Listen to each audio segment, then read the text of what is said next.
Ciao, ciao, ciao. Ciao, ciao, ciao, ciao, ciao, ciao, ciao.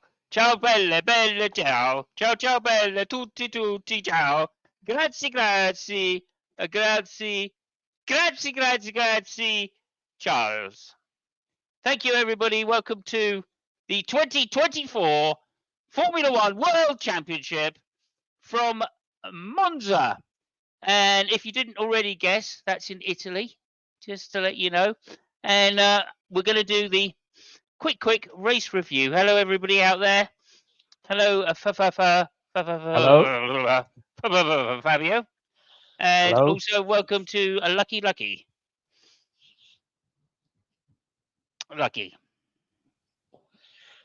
Yeah, or not so lucky, as the case may I'm be. not so lucky. Yeah. Okay, there we go. Never mind. Yeah. We were at Monza. We were at Monza. It was a cracker of a race, so we're about to go through that. Oh dear, not so lucky. Power just went out of his house, apparently. That's amazing.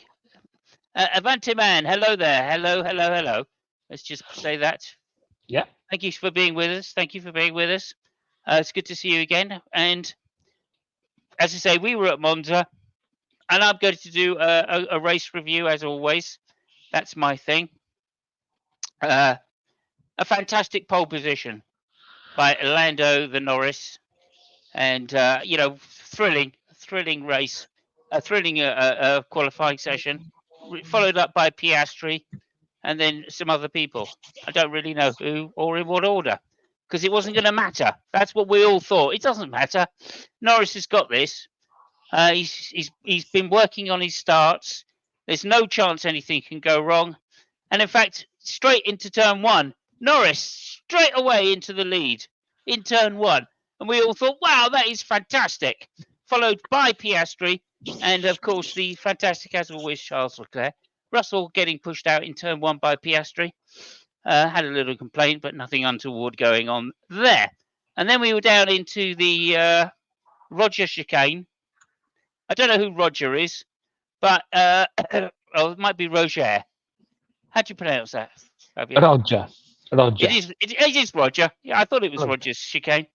I don't know who Roger is. Presumably he was someone that somebody knew. Anyway, into the Roger chicane, and Piastri made an outrageous pass on the racing line down the outside to get round Norris, and in fact slow Norris down so much that Charles Leclerc managed to get past him into Lesmo 1. And of course, from there, the race continued serenely, and we all thought, well, never mind, because the pace of the McLaren, it's going to be fast.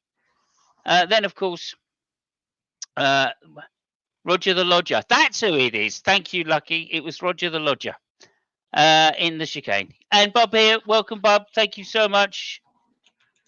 Thank you. And I'm just going through the race review now. And we've got into Lesmo 1, where Leclerc overtook Lando Norris, what turned out to be a crucial pass in the race. 3 in Lesmo 1. No, three corners. He managed corners. to be ahead. Yeah, 3 corners. Well, 2 corners, really, because the chicane. Into the chicane. Yeah. Well, the chicane, and then there's the Curva Grande on the right. The Curva Grande, of course. Yeah. Mamma mia, tutti frutti. Yes, of course. I don't know what you're talking about. Curvy, what? Well, it's the first right corner after the first chicane. Yes. Okay, yeah, right. The Curva Grande. Yes, okay. Is that how you pronounce it, or do you say Grande? Grande. Big. Yeah, it's a Grande. Yeah, okay. Yeah. Like a very big, like coffee cup. Is that what you mean? Well, yeah, I mean, grande means big. So. Yeah. Okay, there we go. I know Italian, as well as the next man. Unless the next man is you, of course. Anyway, the next man is from Mongolia. Yeah. There we go. Okay. Anyway, look, to move on, and I will make this relatively quick because that's the idea. Basically, Norris and Piastri having this set to at the beginning meant that they were a little bit at odds with each other. And after they pitted first, Norris pitted first to try and undercut Leclerc. I thought that was wrong at the time, and it turned out to be. He tried to undercut Leclerc. Leclerc came in on the next lap, and then managed to get out ahead, and that was pretty much it for the rest of the race. Norris like sped off, trying to use his tyres, trying to catch up with Piastri, knowing that if he left it too long, McLaren would call it there, and Piastri would have the race win. He wasn't too happy about getting overtaken in the third corner, and nonetheless, that's how it was to be. Because they then chased after each other, and Piastri put his foot down to try and get away from Norris and not letting him overtake. That meant for sure that McLaren had to two stop, and that allowed Ferrari to one stop. And in fact, that's what happened. And Charles Leclerc drove a superb race to come home in first place, a numero uno, as they say around those parts. And it was a tremendous. I mean, it was absolutely tremendous. I think if you look here, we can see the results. Grazie, Charles. Look at that. Monza, I've never seen Monza looking like that before. I've seen people win at Monza, and there's big track invasions Yeah. going way back to the 80s. To the 80s, Yes. indeed. Yeah. But I have never seen Monza that full.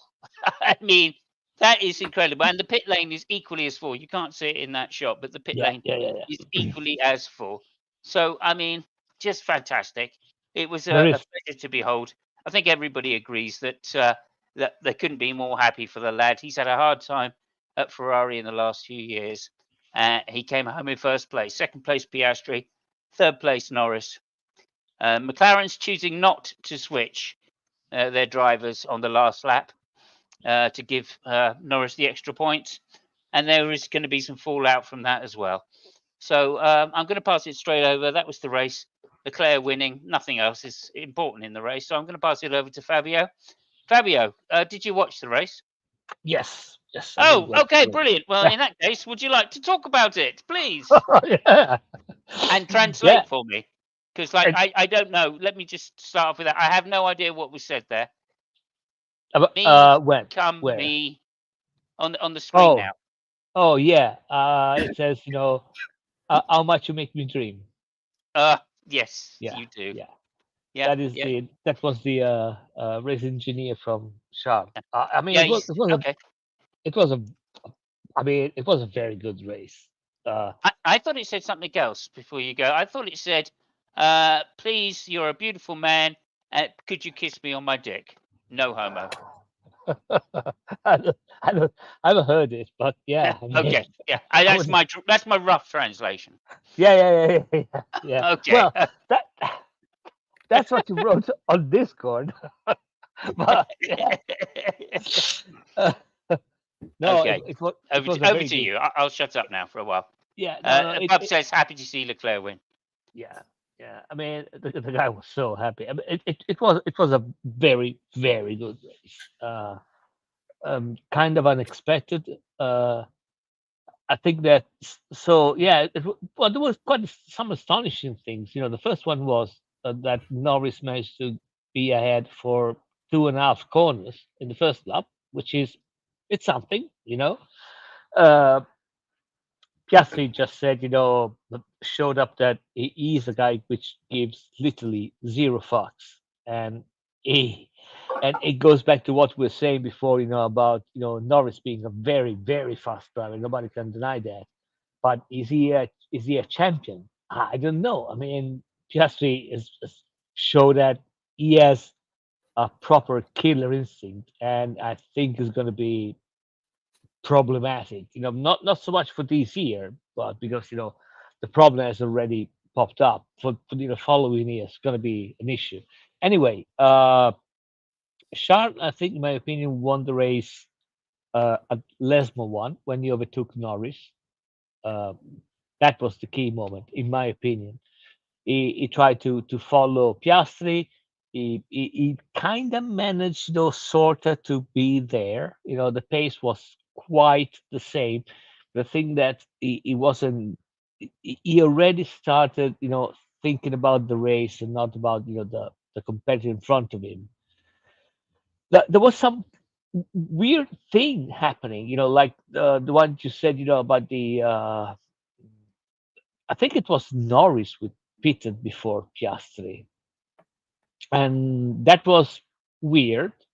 It was weirder than they pitted Leclerc shortly after Norris. I think the lap after that, and he over the radio was kind of pissed. He said, well, I mean, if he was going for the undercut, why pitting right now? Which he has a point. And at the moment, I thought it was a mistake. In But then I realized that maybe Ferrari wasn't trying to go. They already they were already in the state of mind that McLaren was faster, so that was kind of a gamble. And worst case scenario, they would have got third, which was the position that admittedly they were aiming for. That was the most logical position to be. Uh, and then something magic happened. Uh, they Charles, kept on managing the tires in such a way that I've only seen that done by Lewis Hamilton and Sebastian Vettel, and I think you will agree with me. The time management was fantastic, and he Yeah, managed to win, with only one tire change. And the great, even if Piastri at the end, was going after the guy, Charles was helped a little bit. Well, actually, was helped a bit by Sides, which managed to keep the Piastri behind for I think one lap, 1.5 lap. That was enough. The other thing which was really really good to see was that at the end, when the tires were going down, uh, Charles kept doing the same laps over and over and over again, while Piastri, when his times went up. So that was enough for Charles, to win the race, and that was, honestly bloody amazing. yeah. Uh, Just to put it into some context there, Charles did 125 mids. Let yes, we give or take 3/10 either side yes, for yeah, maybe 15 laps, 20 laps at the end. yeah, I mean, that's mind blowing, yes, right? To be that consistent, um, when you know that you've got A under that much pressure, and yeah, B, when your tires are wearing out and they've had that much mileage on. And then bearing in mind, this is a new track; it's been newly resurfaced, so yes, as was expected, the tire wear was more than expected. There were a few excuses from McLaren. One of the excuses was we got graining and we didn't know that it would go away. And well, I have no idea whether that. I mean, this shows what the kid's about, right? He's yeah, already got his excuse handbook thicker than his yeah, driving license. I yeah. mean, this is amazing, right? Like anybody that doesn't know that when you grain tires, they can clear up again if you just take it easy on them. These are Pirellis. This has been going on for years. So, I mean, I don't know who he's trying to confuse, but I think there was a lot of confusion about tires for all the teams, and I don't know if it was the surface. I don't know if it was the temperature, or there was something. There was something weird. For example, with Red Bull. Red Bull, by the way, made an amazingly stupid strategy. They basically started with hard tires, and then they changed back to hard tires. They basically told everybody, "Listen, we're gonna make another pit stop." yeah. And that blew my mind. I say, okay, I mean, if you want to give me that away, just tell everybody before the start. So I mean, Yeah. we don't. I mean, clearly So they were hoping. Clearly they were hoping for some kind of yellow, for a safety car, yeah, and then but they could just whack the yellow tires, the medium tires on, and have a tire advantage over yeah, everybody. But that says to me desperation. They that, knew that their car was not good enough. they had issues with the tires ever since the qualifying. Yeah, There was a really weird thing. They were running like a 19 high with used soft tires, and then they put new tires, and they couldn't go below 20 low. So uh, yeah, they were all over the place. Okay, that car has got some real problems. yeah, yeah. Anyway, back to the winners. The Charles was over the moon. I mean, the public was amazing. I think that uh, so it is not uncommon to see, and we've seen it before, to see Vasseur congratulating Zach Brown. When Norris won and Piastri won, it seems to be that the guys, two guys, know each other really well. And then we saw Zach Brown congratulating Vasseur. And but the other funny thing is that even Toto Wolff congratulated Ferrari. I think that the general atmosphere at the track was so much overwhelming for everybody that the only two really sad persons were, Piastri and Norris. And by the way, between the Yeah. two, I don't know who was sadder, because Norris was devastated because of the whole situation, and Piastri was kind of, I wouldn't say pissed, but he was kind of lost, because Yeah. I think to this point he still has to figure out why he lost. Yeah. Yeah, Well, yeah. we know why he lost. It's because Norris charged after him. Right when Norris got his new tyres on, he Hmm. just went. He went and he went, and he was going to use those tyres up regardless to catch Yeah, Piastri. Right, and he wanted to undercut him. Right, because yeah, they've given me the undercut. I go, and that was the hmm, thing. But yeah, Piastri then put his foot down. yeah. So they had to pit Piastri earlier than they wanted. And secondly, once he got out there, he still had to defend from Norris. Well, So he then put his foot down, which meant they didn't have any tyres left. And I think, oh, yep, girlfriend's home. it's a dog. It's okay. Yeah, it's all right. It's all right. Uh, sorry. But But no, yeah, I, but that's what I'm saying. Go ahead. I think it's a little bit more than that, because Piastri would have won if Ferrari didn't make that strategy. So it seemed to me that they didn't even consider that. In a way, they behaved like the way Red Bull has behaved in Yep. past years. We got to say, not even past races, because Verstappen hasn't won for 7 races. Uh, when they feel that they have, a strong car, whatever, and they say, well, whatever strategy we're going to do is going to be the fastest. Nobody can touch us. So we only have to race with ourselves. And that didn't happen. I mean, Ferrari pulled up something really magic. Leclerc driving was nothing short of spectacular, and they just lost.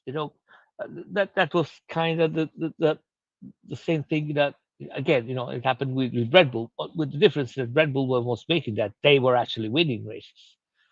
So yeah, there's that. There was something that I think Piastri. I can't remember if it was Norris or Piastri that said, yeah, Leclerc is one. They had a better car and whatever. Which Norris, yeah. yeah, no, which I think maybe, I can understand Norris being really confused at the end of the race, but I think he totally missed the point, because Ferrari was not the best car on the track No, on no. Sunday. Leclerc made it the best car, because he pulled something which is short of bloody unbelievable. 38 laps with hard tires on Monza. It's un- amazing. Nothing short of amazing. Well, Everybody was yeah. I mean, you say freaking that, out. but do you remember when Vettel was in the sister team? I don't know what it was called back then. Hmm. What was the sister team called to Red Toro Bull? Rosso. Thank you Toro very Rosso. much, Yeah, Toro yeah, Rosso. yeah. And he left the pit till the very last lap, right? Hmm. And Yeah. won the race that way.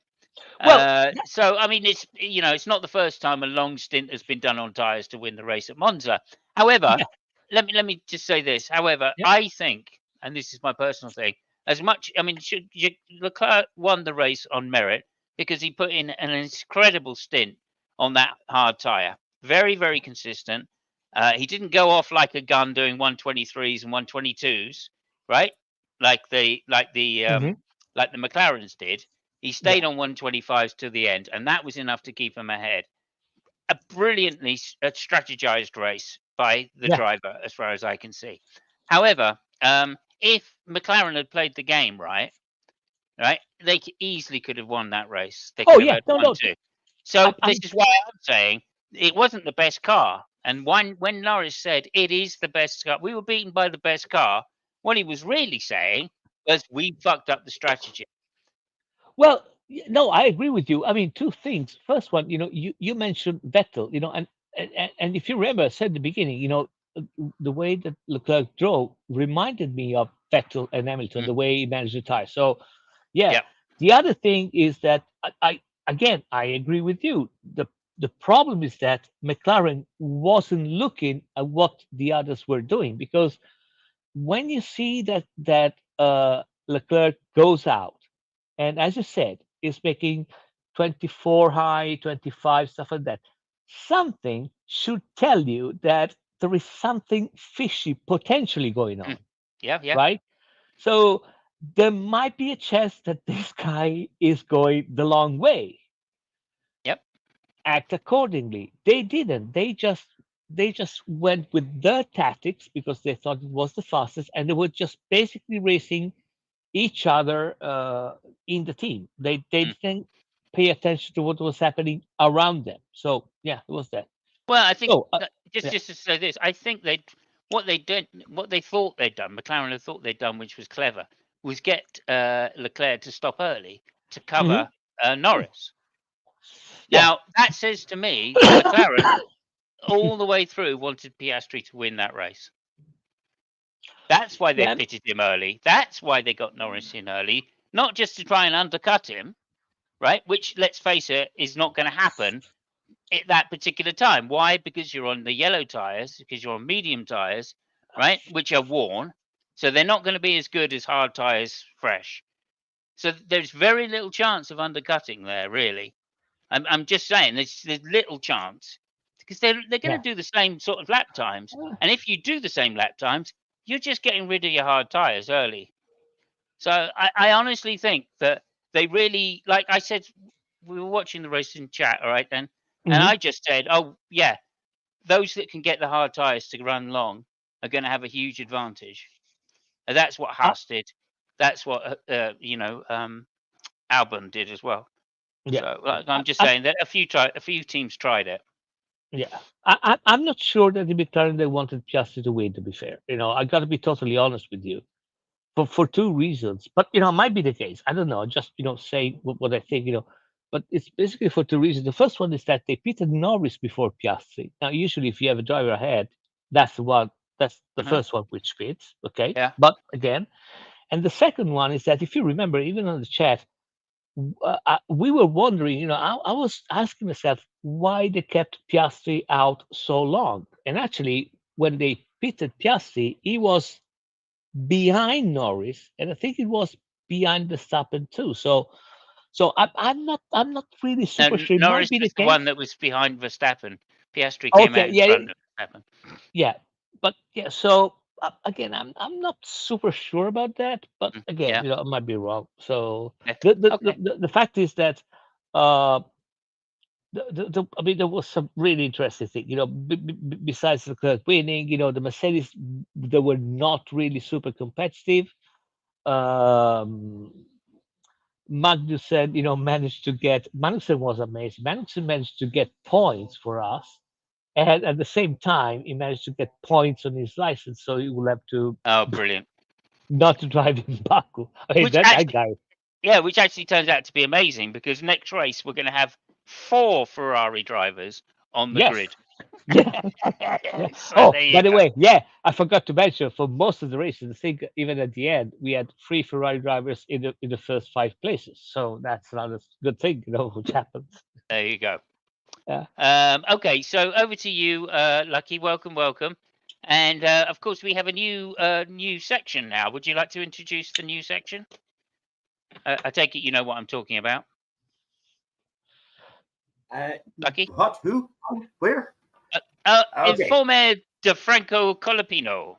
Oh, so Oh, sorry.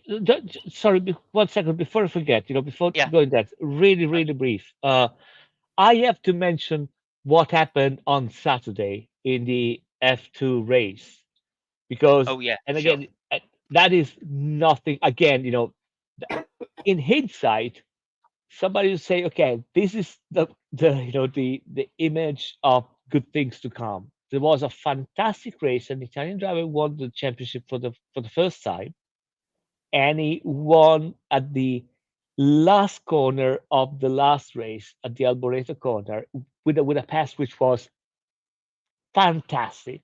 You know, and again, I think in hindsight, say, okay, if that's what happens before the day before the race is going to be fantastic. So just want to mention the guy anyway. Fair enough. Fair enough. I have no idea what you're talking about there. Alboreto corner? Yeah. No. Oh, no. Oh, Parabolica, surely. Oh Anyway, no, thank you. go there. Thank you, Green. So, over to you. Anyway, this is our new section. Thank you. It's the Informe de Franco Colapino.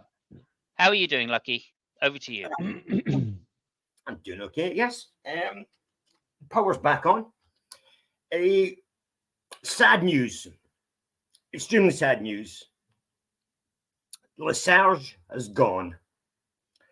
Logan is now Logan. Hey.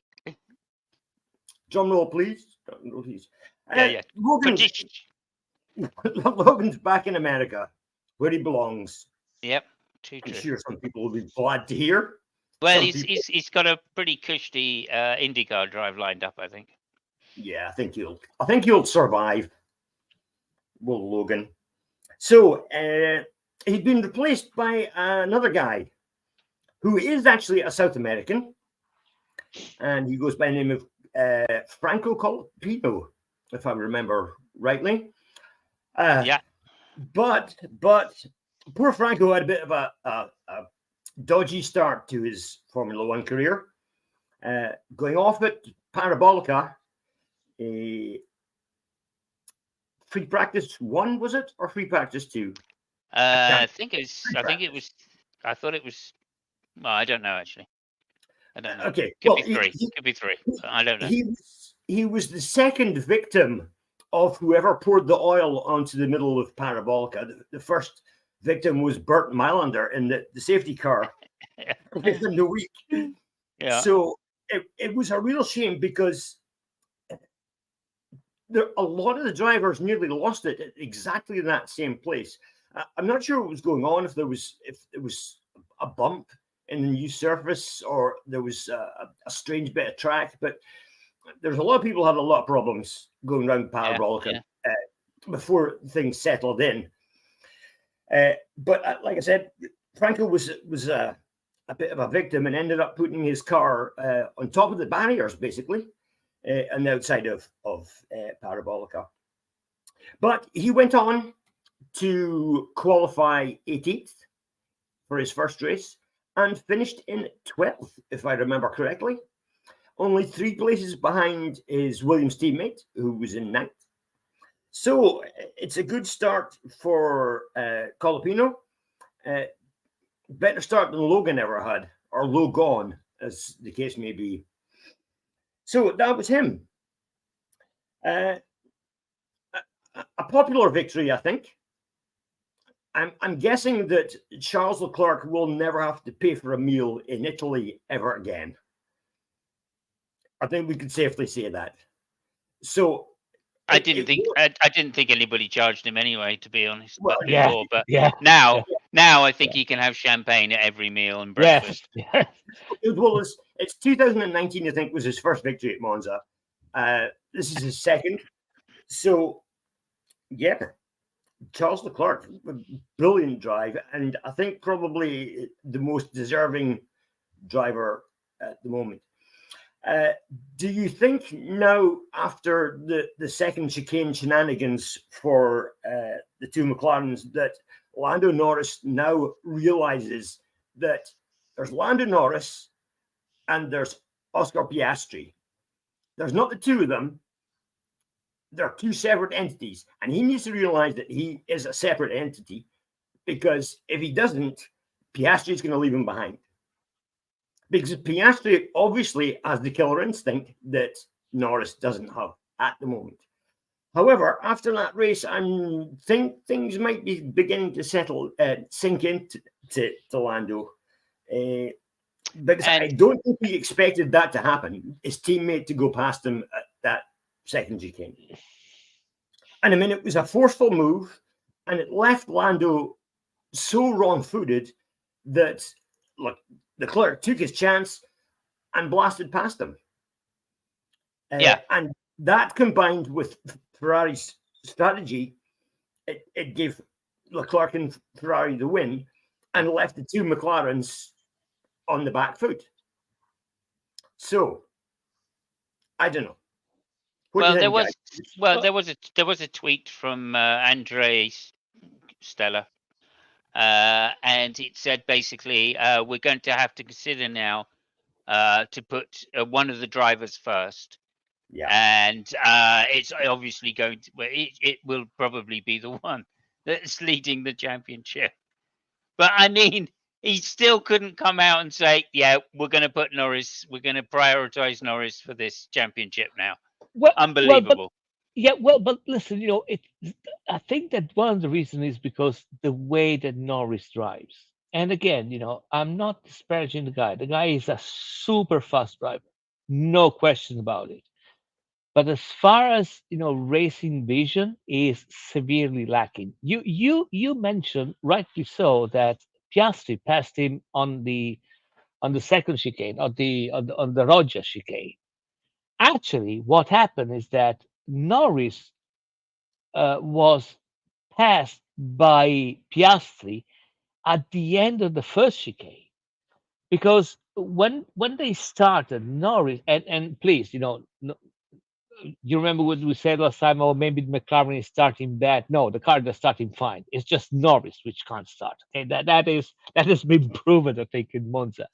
But he when he started, he tried to close on the inside, on the right, Piastri, which was the right thing to do. Mhm. The thing is that when Piastri realized that, and if you see the first corner, it's very telling. When Piastri realized that, he prepared the first chicane in such a way that when they exited, he had way more drive than Norris. And he cashed on him on all the right Mm. corner, the Curva Grande. And when he got to the first chicane, Norris was already fucked. So Yeah. he didn't lose it at that corner. He lost it at the first corner when Piastri wasn't able to pass him, but was so sharp to say, okay, I'm going to prepare this corner in such a way that my drive is better. And Leclerc behind saw all of that and said, okay, this is going to be quite interesting over Yeah. there, and I'm going to be there. And he tried. And Norris was all over the fucking place at the Roger chicane because he couldn't cover for Piastri, which already was faster. And when he did that, he seems to be really surprised. He tried to cover, Leclerc, and Leclerc just put two wheels on the grass and said, yeah, fuck you. I'm going with that guy because that guy is faster. Mm. So Norris is severely lacking, in my opinion, racing vision. He is fast, but he has no. I just say when you not peripheral vision. Is he hasn't got the vision of what's happening around him. If you get what I mean. Yeah, I kind of do. I mean, like, you're absolutely right about Piastri setting up the Curva Grande. And of course, yeah, Piastri was on the racing line, so he Yeah. was always going to be braking later. The car was definitely into the braking zone. Norris was still ahead when they started braking. Norris was slightly ahead, but of course, by the time they got to the front of the beginning of the corner, Piastri was then had broken so much later that he was ahead. And if anything, Norris broke too much too early, assuming that he had the inside line, right? And that is what you're saying, as far as I can tell. That is Mhm. not what a champion does. What a champion does is Yes. leaves the brakes off until they're at least alongside the other person going Yeah. into that corner. And then they would have crashed, like Norris said. Surely they would have crashed if Piastri hadn't have gone off the track, which he would have done. Right? And again, that's Norris. That's down to Norris, letting Piastri have the track because Yeah. he Yeah. doesn't want to crash. Okay? It seems to me that he survived the first corner, and in his mind, it was okay. Yeah, Yeah. well, he was on First the corner. inside, down Yeah. into the Roger as well, which gives you the right of line normally if your wheels are ahead. What he forgot was that this guy was going to let the brakes off. There's no Yeah. way that he was just going to break in and fall behind. So, Yeah, like, I mean, no. I couldn't believe what I was seeing. I really couldn't. Yes, Not only did Piastri have much later braking, he also entered the corner ahead. Now that Norris should not have let happen. Norris should have been off the brakes and running just about as wide as he could into that corner, right? As we've seen, like Verstappen do about 30 or 40 times in the last 2 years, right? yeah. So, Well, like, you're absolutely right. Norris was at fault for letting Piastri overtake him there. They should have had a crash. But go ahead, Lucky. Sorry. Well, I kind of got the impression that Norris maybe thought that Piastri wasn't going to challenge him. He just seemed to be oblivious of what was going on, you know. And as Fabio said, he was surprised, and I think he was surprised that Piastri actually wanted to use his killer instinct and get past. That's what I think. I just think I think No, you're right. You're right. yeah, I think in his mind, and again, that might be a little bit harsh, sounds a little bit harsh, but I think that in his mind, I think that Norris thinks that uh, it should be considered more, but not only the team, right, as a driver, but by all his fellow drivers. He Maybe. thinks that it should be considered. Okay, yeah, it's really fast. Nobody's gonna try this shit on me. Well, dude, I mean, Yeah, no, that's everybody. not right. it doesn't work. That's not right. I think he was thinking like Piastri wasn't going to try and overtake him there because of the chat they'd had before with Zach Brown about whatever happens, don't crash. Yeah, Because like he knew going into that corner it would have been a crash if he'd driven against anybody else. But like I'm saying, what Norris doesn't get is other drivers will avoid him once they yeah, know he's going to do that. But yeah, unless you know, like, I mean, this goes back to Senna, doesn't it? Like, I'm yeah. not going to let Prost by, right? We're going to have an accident every time Prost goes past Well, me I'll tell because you, Prost And doesn't and, respect me. and I mean, to be fair to Piastri, it's not like he pulled a crazy kamikaze maneuver. No, I mean, it wasn't Magnussen, right? no, So, and yeah, Magnussen, by the way, there was Nico Rosberg on the commentary on the Italian television when I think he crashed into a con first or somebody else. And, and Nico Rosberg commented, oh yeah, that's Magnussen. When I was driving, they were always telling us Magnussen is coming by, be careful. Because that was, yeah, yeah. that That was, overtake he did on Sonoda. I felt so sorry yeah. for Sonoda. Listen, before you So go on, Lucky, like, if you could just say this. Fabio says it must be said that Sargent was consistently beating Calabina when they were in the minor racing leagues.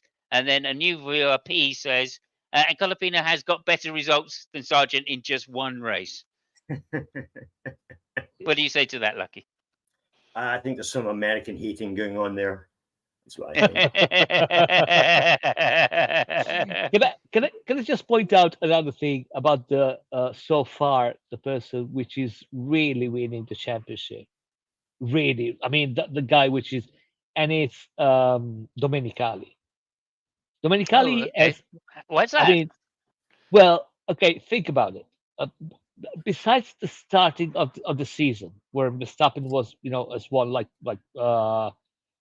5 races out of the first 6, or stuff like that. Mm, In this championship so far, Lewis Hamilton has won at Silverstone, right? Leclerc has won in yeah, Monaco. yeah, Ferrari has won in Monza.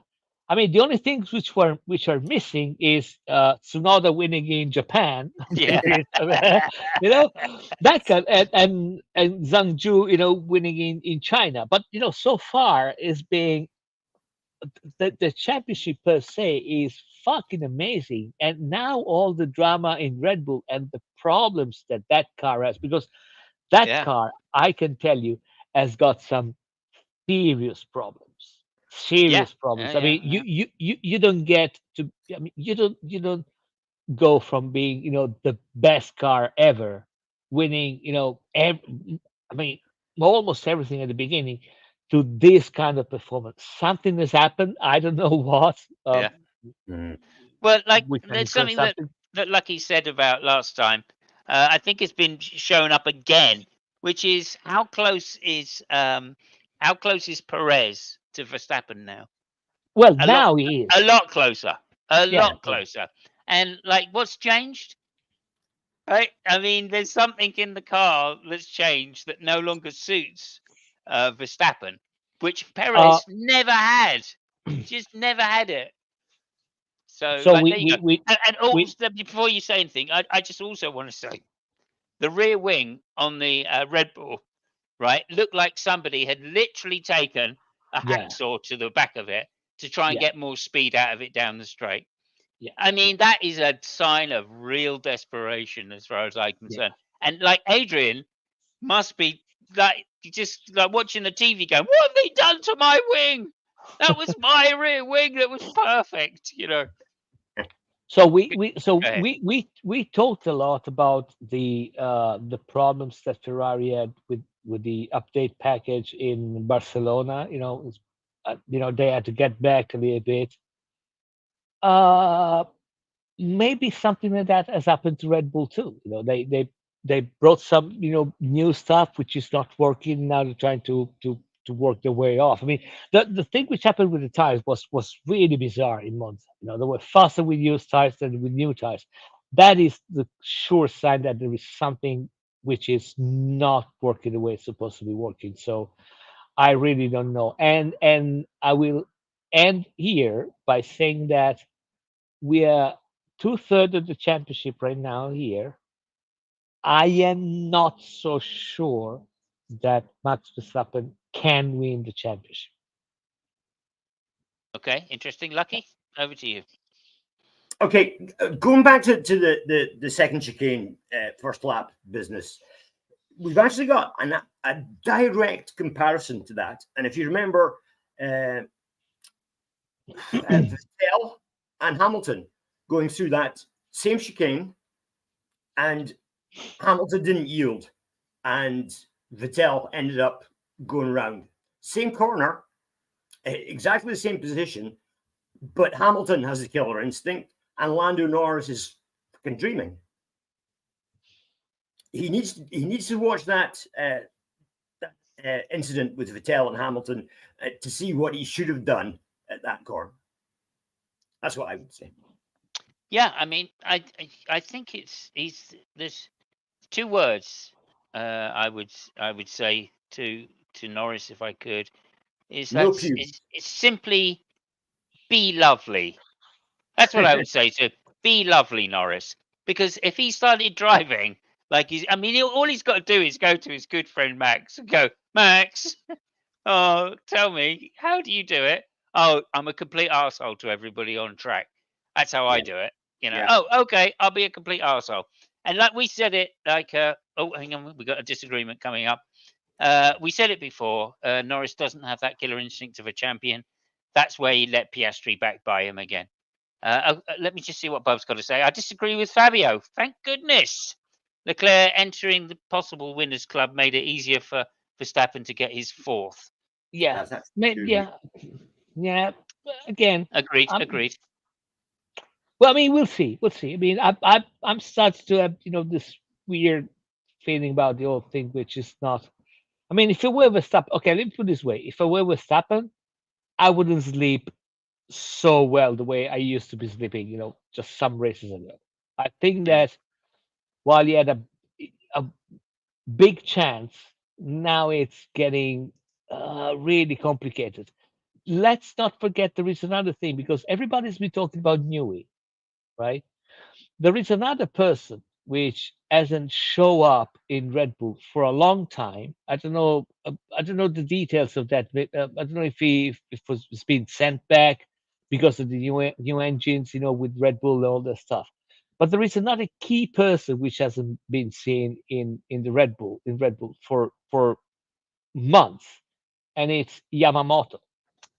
Yamamoto is the Japanese engineer, which was the father of the current engine that Red Bull is using, and he was hired by Red Bull, for the to keep running, the current powertrain. And he used to be a figure which was showing up at the track. It's nowhere to be seen for some races. At that to the fact that something else happened in Monza, and there was a radio message, Lambiase telling to Verstappen, "We gotta tune down the engine because we see some issues. We'll give you full power later on." So they also had powertrain issues. Again, there is something really weird going on. That I agree. Something really weird for sure. Okay. The next comment here is for you, Lucky. Can I quickly say? Let me read it first, if you wouldn't mind. No, before, I was just one Oh, to comment before then. on what Yeah, Bob before then. was saying. Okay, Yeah. go ahead. Yeah. I think Bob's kind of right, but I would say instead of making it more difficult for Verstappen to win, I think it's made it more difficult for the McLaren guys to catch up. That's what I would say. Yeah, I think what's happened actually is this win by Leclerc is going to make McLaren focus on Norris. I really do, but I mean maybe I'm wrong. Like somebody suggested that maybe there's something in the contract of Piastri which says you can't tell him not to try for a win. But like, don't know. Someone was suggesting that. Let's just go on to this though. Vettel was on the inside. This is the car about your example. Vettel was on the inside. Hamilton was the car on the move like Piastri. Vettel hit the inside curb. If you want to find a correct example of correct defense, what Norris should have done, it's Max versus Lewis in 21. Max versus Lewis in 21. I can't remember that offhand. But you don't go as far as you can against your teammates. Yeah, exactly. I think Max and it was Lewis in about 21 is the first chicane where they ended up one over the other. Oh, Maybe. right. Was it Yeah, maybe. 21? Yeah. That could be it. Yeah.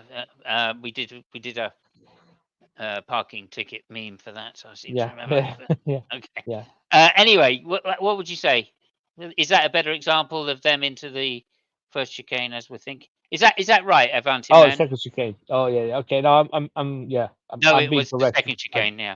Okay. Okay. Well, I mean, there was many overtakes there. Like I said, I think that Norris should have done a Verstappen and just taken his foot off the brakes to get his front wheel in there first. Simple as. And even if he went wide, Max was blamed for putting Lewis. Oh yeah, of course. Yeah, no. As they were going in, Max moved over on Lewis, and Lewis Yeah. had to move off the track. So yeah, it's like that's not a good example either, I think. But to be example, but I do think that Norris needs to take lessons from Max about how to just take the accident. Take the accident. That's what you want to do. That seems to be the way. I think Norris doesn't want to crash and lose his chances. Yes, absolutely, bub. Absolutely. It seems that way, and I think he was relying on the pre-talk in McLaren to say, look, don't crash into each other, whatever you do. So Yeah, but the thing is that there were no pre-talks in McLaren, and we know that for a fact because there was a radio message during the race telling I think Norris that he could fight Piastri, and they added papaya rules. So at a certain moment on the race, either Norris asked or the pit felt the need to tell Norris, you can fight Piastri. If there right, were some talks before, that is something that they would have never said. They would have tell him, yeah, yeah, do your race, yeah. we're gonna give you back to position or whatever the fuck. But that actually was something that you don't need to say Mhm. if you say something before. I So, I can't believe there was no talks before. I just can't believe that. But well, anyway, I let me mean, just let me. Yeah. I take your point though. I take your point. They did say that message during the race. I think that was to reassure Norris that he could fight and that he didn't. I mean, I think at that particular time, what was going on was Norris was taking all the life out of his tires, guaranteeing a two-stop, and that was always in their plan, right? But maybe they could have gone one if they'd been out front running in free air, right, without the tire wear. Norris realizes he couldn't do that because he was in second place, so therefore he just put his foot down to try and catch Piastri as best he could. And I think what they were saying was, yeah, we know you're doing this, right? But remember, do not crash. Yeah. And they were just putting pressure on Norris there, basically, to say, look, okay, we can see you going as fast as you can. That's it. Yes, your decision to do that, but you better not crash, right? And then obviously, what happens? Piastri then puts his foot down, right, and was faster than Norris as well. Okay, I just want to say I've said that before, so let's not go around that again. I just want to play this example here of Hamilton and Vettel. I'm going to play it in a kind of whoa, a kind of a way. All right, so this is what you mean, yeah? So this is Hamilton on the outside, Vettel on the inside, right? Hamilton's wheels slightly ahead, exactly as with Piastri. Okay. Yeah. And here comes the contact. Right, that was the contact. You saw Lewis's steering wheel go. I have to do this for copyright. Yeah. And there is Vettel in the background spinning. Yeah. So that's what would have happened if Norris had gone in half-heartedly, which is what Vettel did there, but still gone wide. Okay, and like I'm saying, I think if he just if he'd taken his foot off the brakes and gone in there first, so his front wheel was at least alongside Piastri's, I think Piastri would have done no choice but to drive off the track. I mean, to be totally also fair, that was the year where we kept wondering, because we saw that kind of accident at least 2 or 3 times with Vettel, the same Yes, position. you're right. You're right. And that was the year that we were all asking ourselves, hold on a second, in that kind of situation, usually it's the car in front which spins, not the car behind. And Vettel was consistently spinning. So that was the other way around. So yeah, there is that. Okay. So okay, let me just look. Let me just catch up with the things, right? No, it was the second chicane. Yes, okay, Avanti, no problem. Max was blamed for putting Lewis off the track in that example that you said there, and yes, he was, and I think rightly so as well. But that's my opinion.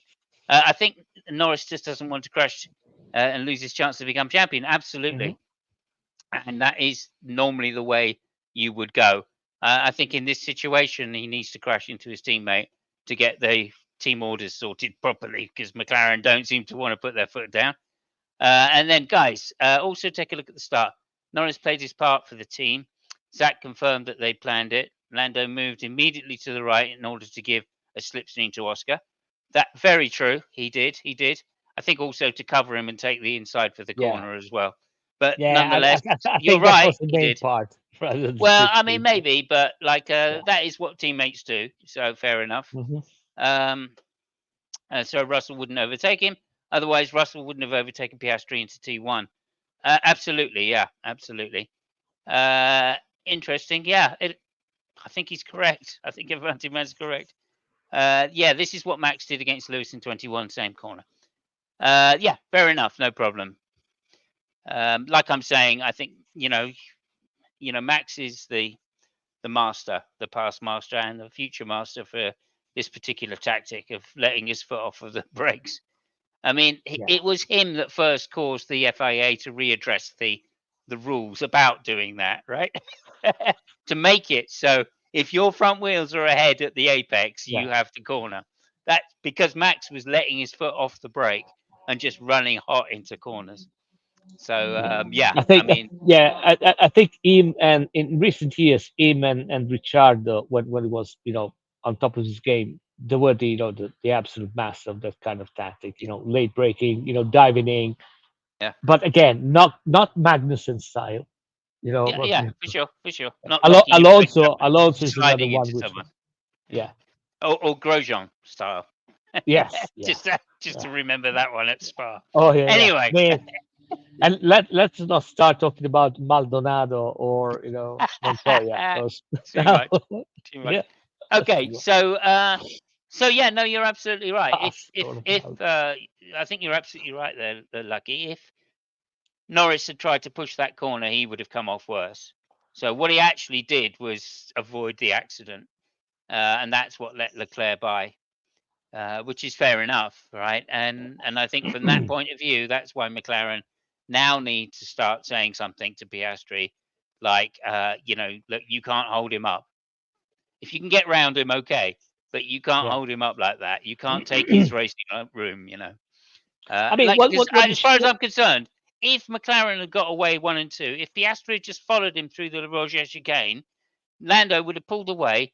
Piastri would have pulled away behind him as well. And I don't think that they would have been in such a team trouble. Come that, Piastri would have got the undercut would have got first pit stop, right? And so Norris would have had the problem then, right? I mean, so what Piastri still could have won the race if he just followed him through. Go ahead. yeah. Well, I mean, what he should have done, the second chicane was to brake in the middle of the track. Yes. The problem is that he was already alongside. Yeah. Well, he either fucked up the exit of the first chicane, You're right. or Piastri planned the exit of the first chicane way better and had a better drive. So when he got to the second chicane, he had no way of actually braking more in the middle of the corner and save his ass. Yeah. Either way you look at it, he put himself in that position because either a mistake of him or because Piastri was better at it. There is no way around it. Yeah, you're right. You're right. I see that now. I mean, I see that also.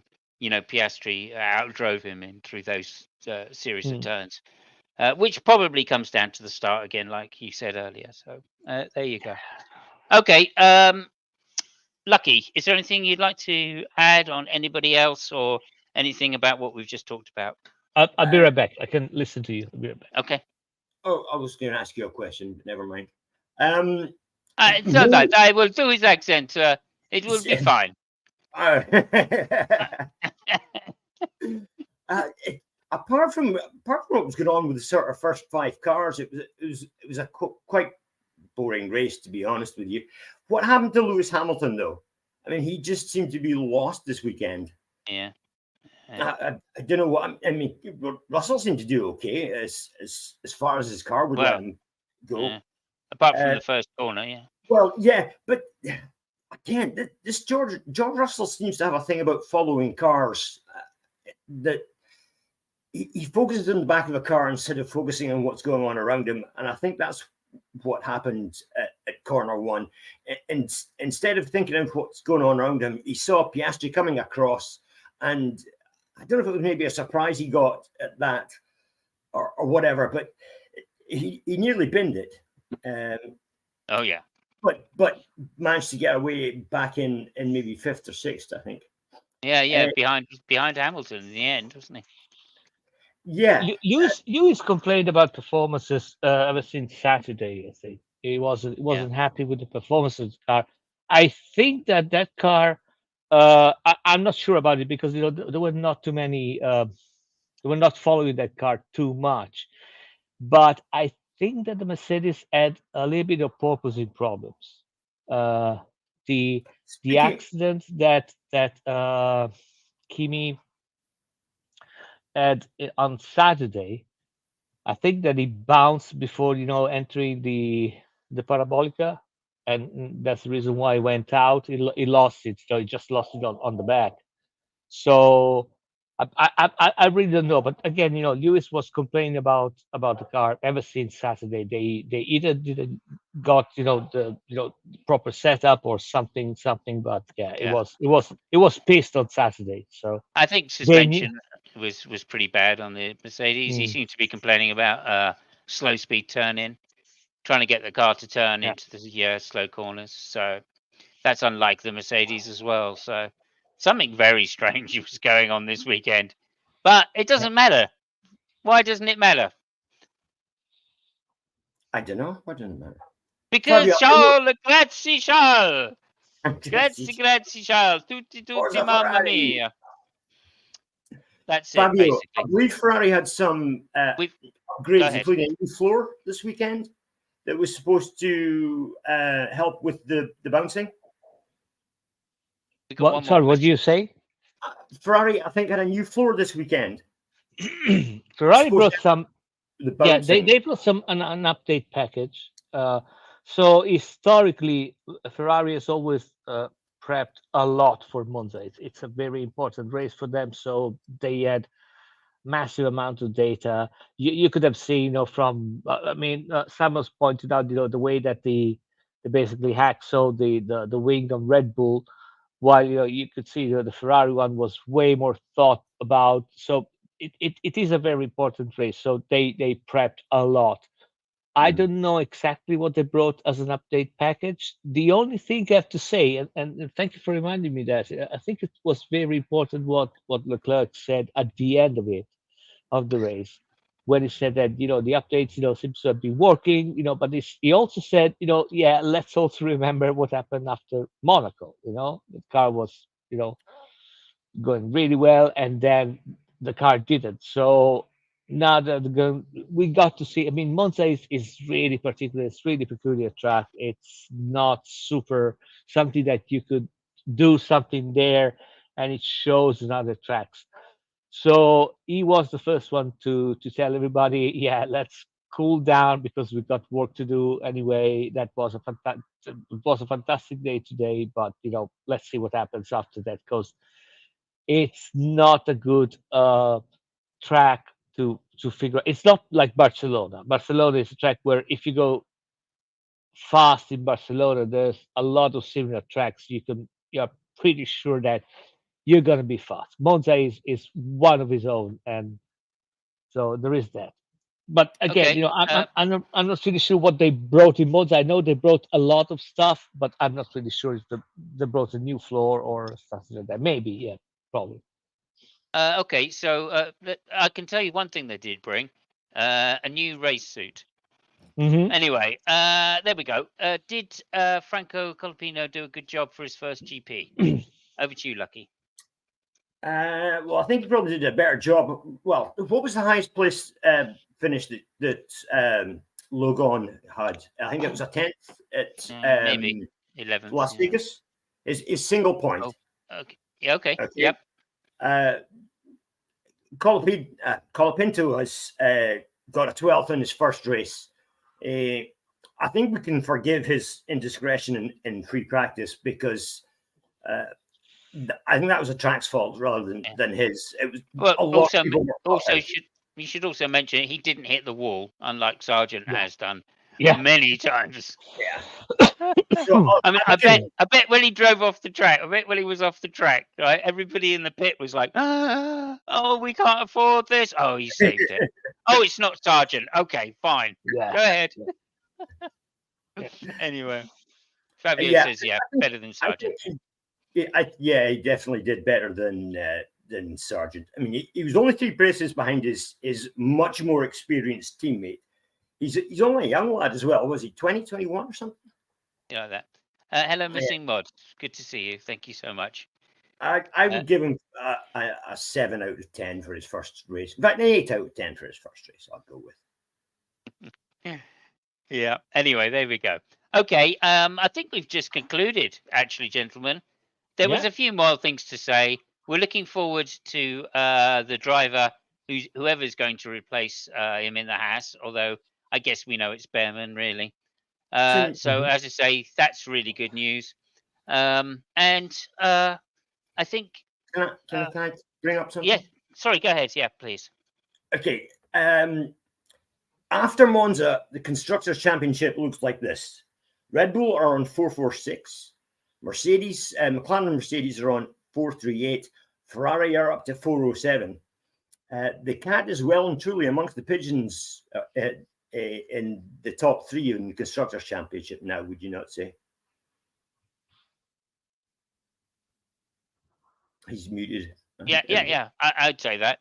I mean, I think it's McLaren's to win now, for sure. And I Yeah. don't really see anything stopping them particularly, unless, of course, I mean, this is what I don't understand. It's like, why don't they just go back to exactly the same spec of car they had when they were winning? I mean, if the upgrades haven't worked, you take them off. That's it.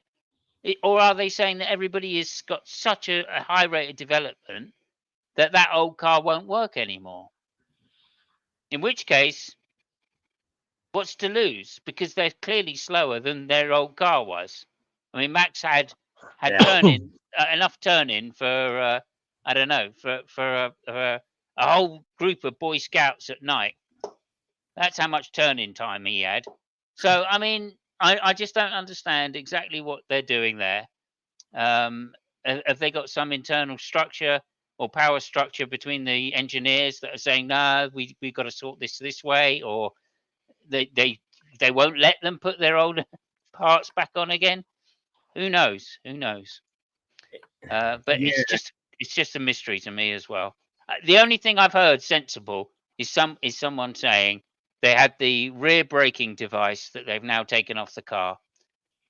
That's the only thing I can see as being the most sensible explanation for what's going on, and everybody's denied it. Shall we just say that? All the other teams have said no, no, no. We don't think Red Bull were using an asymmetrical braking device. So there we go. It's But certainly a mystery. The drop off in performance has come so quickly. I mean, it's not like a gradual. They did get off a new floor. Okay, yeah, the performance seems to have come just. It's gone. It wasn't like a drop off in performance. You know, it was just a cut, if you will, in the performance. So I don't okay. know. Yeah. Okay. Well, Avantiman's answering the question for me. He says yes, they will do this in Baku, which is go back to the old spec. Marco confirmed, but McLaren have been faster ever since Miami, so the old spec for Red Bull will sure be slower anyways, but more drivable. I look forward to seeing that because I think just a drivable car for Max Verstappen, he's dangerous. He's dangerous, and even if his car's just drivable, he's dangerous. Upgrades upset the car balance. They're trying to figure out what part that was exactly. Yeah, like I said, I think I know which part it was, but anyway. There was a moment during the race, I don't know if you heard it on the radio, when Max Verstappen actually asked if he should race Piastri. And they told him yes. I mean, Max Verstappen asking if he should race another car. That's just weird. Well, I think that was about tyres, but yeah. You know, Max saying, "Are we going for a two-stop then?" And like he didn't notice that he was on hards for the second run. This is what I don't understand. He's coming out of the pits, and you go, "Well, what? Why? What's going on here?" Should I push these tires, or are we? Yeah, what's going on? So I don't know. That was strange. Bob says Marco was saying that Max found the problem in a meeting with the engineers, so now they can fix it. Yes. Okay. Good. Well, okay. Hold on a second. I mean, Marco was saying that's the problem there. Well, yeah, there's a couple of things. I'm not. I believe Babel is not a critic to him. There are two things in that sentence. First of all, it's Marco. Okay, that's it. I leave it there. And the other thing, it is one thing to find a problem, and it's a total different thing to fix it. The problem. Yeah. So, Also, I'd like to say, someone, I can't remember who it was. I thought it was. I think it was Leclerc saying to his engineer, "That was a fantastic setup you gave me. Thank you so much." I mean, I was just fascinated by that. For a driver to thank his engineer for the setup, just shows that if we're expecting Max to fix the problems on the Red Bull, I think Red Bull are a lot worse shape than they really. I mean, I told you already last time. What happened with the frame of that motorcycle. And that World Championship rider. Yeah. There you go. Yeah. You did. Yeah. I mean, yeah. The frame is flexing. The frame is flexing. We just put a pipe. We just bolted a pipe to the frame. Bolted. No rigidity whatsoever. And he was saying, "Oh yeah, now it's way better. It's way just because he saw the pipe. He didn't feel the pipe. He saw the pipes. Oh, it's got to be better. Yeah." So okay. Yeah, I think this is referring to that radio message that Max had, and he was saying, "Should I race Lando?" Yeah. Okay, that not Piastri. Yeah, I think it was Lando because Yeah, because Lando was coming up behind him quite fast. And then he says the point was if he had to slow him down, it made sense for the championship. Yeah, absolutely right. Yeah. Okay, I'm going to call it there, guys. Thank you so much. Yeah. If One we last. Can I make one last comment on the race? yep. Or the Okay, weekend? go ahead. Yep. It was a rejuvenated Monza, resurfaced. Some of the curbs have been changed, I believe, at the Scari. The first chicane, slightly different shape and slightly further along from the start line. So it was a rejuvenated physically and rejuvenated spiritually, I would think we could say, over the weekend. Well, with the they'd Leclerc and Ferrari win. they'd also taken quite a few trees out, which was something that had been holding Monza back for some time, right? The number of trees, the fact that it was a royal park and they weren't allowed to take the trees down. Now they've Yeah, it's taken them down. They had extra people in there as well, so that was really good to see. Hence that picture at the end with everybody on the Monza track. Just incredible shots. Yeah, that was absolutely Incredible wild. shots. Yeah, that's Reminded me of the day that Mansell won at Silverstone. well. I was just going to say that the only two places that ever seems to happen is Silverstone with a British winner and Monza with a Ferrari winner. Yeah. Yeah, Anyway, it's, I mean, Monza is in a like it's kind of a national park, so rules are really different. That's the reason why, by the way, some of the corners have their names. I mean, you're wondering about some of the names. There is a corner called Serraglio, and the reason why it's called Serraglio is that it's because to the hunting house that is inside the park. Inside the park, there's a big villa, and the hunting house, which is called Serraglio in Italian. So that's the corner of Serraglio. That's the reason why. So that's one of the reasons why they have these weird names. Fair enough. Yeah, fair enough. Okay, so thank you very much, everybody. That was really great. It was a very enjoyable race. I mean, Monza is a hell of a circuit anyway. I think the changes are for the better. I don't like the fact they flatten the curves, by the way. Just my personal thing. I always remember the high curves at Ascari being very tricky. Very tricky. It made the turn into Ascari absolutely critical. And that's kind of gone now. There's a lot I more agree leeway. with you. I agree with you. You had to be laser perfect going through Ascari for sure. Anyway, there you go. That's the modern Formula One for you. And we're not gonna bleat about that too much. Okay, so here we are. We're well over the hour, but nonetheless, it's that time again, folks. So everybody in chat, is it a quiz? Is it a myth? Is it a quiz or a myth? A myth or a quiz? Maybe it's a quiz and a myth. We don't know. Lucky, what is it? A quiz or a myth? Unfortunately, I was late getting home today, so there's going to be no myth, but there's going to be 2 questions for quizzing. So we're going to do some of that. Round 16 of the F1 Trivia Intercontinental Championship. Chat, if you want to throw in an answer, please do. Scores at the moment are been static for about 3 rounds. It's Fabio out ahead with 8, Simon's 5, and Bob 3. It's a quiz. Okay, so you may have heard that Magnussen got banned this weekend. He got too many points in his license. So he's been banned for however long. He won't be in the next race. Let's put it like that. Okay, so my question is, it's been 12 years since the last person was banned in Formula One. Who was it? Who was that man that was banned 12 years ago? I see answers in chat if you want to. Oh, I know. I think it is Grosjean. Grosjean in the Lotus. Yeah. Well, that's correct. Yes. Yeah. But you didn't give a chance for anybody else to put in an answer. No, they got it. They got it. I think you're cheating. Avanti man got it. Sorry. I got excited because I finally knew. I got excited because he knew. Yes, Spa 2012. That was it. Yeah. Thank you, Avanti man. Yes. After well done. Wiping out a Alonso and A Hamilton, lot of amongst people. others. Yeah, a lot of Yeah. people. He nearly took Alonso's head off, if you remember. That was a hell of an accident. Bub says he remembers the season because it was the season pit ladies were banned. Mm, Yeah, sad day for us all. Sad day for us yeah.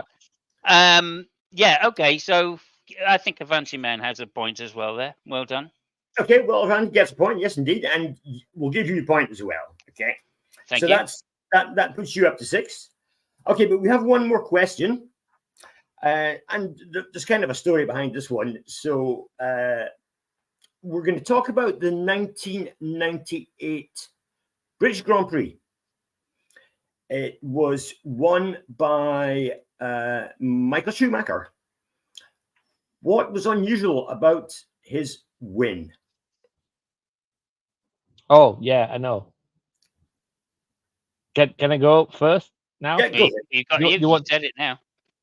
Yeah, he won by crossing the start line in the pit lane. Yeah, you got it. Well done.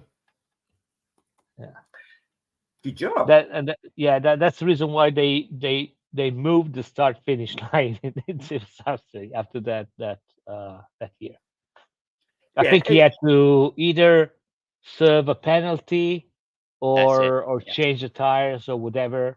And Ross Brown figured out, hold on a second, the start finish line is in the middle of the pit lane, and if he crosses in the pit lane, he wins the race. And then he stops and serves the penalty, and everybody is hunky dory. So yeah. Sam says Fabio for the win. Avanti Man says, yeah, he got a penalty. Yeah. well, it was a bit of a saga, to be quite honest with you. This business. In the end, all the penalty that he was supposed to have got was removed and wiped away. But what actually happened was, under safety car, I think it was, he passed Alexander Wirtz. Okay, the stewards decided to give him a penalty, but first of all, the note that they hand wrote to inform Ferrari of the penalty was very unclear. It was also late. If a penalty notice is to be given within 25 minutes of the incident happening, and it didn't. It happened 31 minutes afterwards. Okay, so that nullified any penalty you should have got. The unclear message in the note, which was open to interpretation, caused problems. But it went to court eventually, or to the FIA, whatever. And they decided, after all was said and done, the result would stand and all penalties would be forgotten about. And Michael Schumacher did, as Fabio say, win the race by crossing the start finish line on his way to serve a penalty. So remind me one thing, especially Simos, because like you said, rightly so, at the time, the rules were really, kind of not clear. So, was Bernie still in power at that time? I believe Bernie was still in power. Yes, he Wow. And I think Mosley was still in power as well. I would have never guessed that. Yeah. It was Max and Bernie show. Yeah, absolutely. And there we go. I mean, let's face it, that's good. And funnily enough, I mentioned Grosjean at Spa earlier on in this podcast as well. When Magnussen, you were talking about Magnussen. And I actually said, "Oh yeah, remember that time Grosjean did the same thing." Yeah. Anyway, there you go. Irony. Going back to this weekend, was there energy that Magnussen didn't hit at Monza? Because every time they showed him, he was hitting somebody. Yeah, it's true. It was horrendous. I don't know what he was thinking. There is another quick thing I want to mention before you switch this off. Because I've heard some people say, "Oh, they were worried about when Norris got into to change tires, he just brake a lot and he kind of hit like a sign, yeah. And everybody was worried. Oh, they might get a penalty because of overspeed in the pit. So what actually happens is that I mean, I'm sure everybody knows that, but just to repeat, it's not that they take the speed at one line when you get in the pit. There are actually two lines, and they get the average between those two lines. So it might be the case that you get a little bit faster, the first line, that you only need to apply more brakes before you cross the second line. They're really close, but there are two lines, and they get the average between those two lines. Okie doke. And Let's that's, end it. yeah. Let's end it with a brilliant win for Charles Leclerc Oh yeah, in Ferrari, who yeah, managed to make his tyres last much longer than anybody else, and as a result took the plaudits and yeah. gave us such great and fantastic and unforgettable scenes at Monza. 2 weeks' time. In 2 weeks' time, we'll be at Baku, where we will have potentially count them, four Ferrari drivers. Four Ferrari drivers on the grid. I can't wait. It's going to be special. Thank you, everybody, for tuning in. Thank you, Avanti Man, for being back. And thank you, Bub Elvis. As always, thank you, Gio. Thank you, Mods. And everybody else, thank you, Frank. And we Yeah. will see you all in 2 weeks' time for the Baku Grand Prix.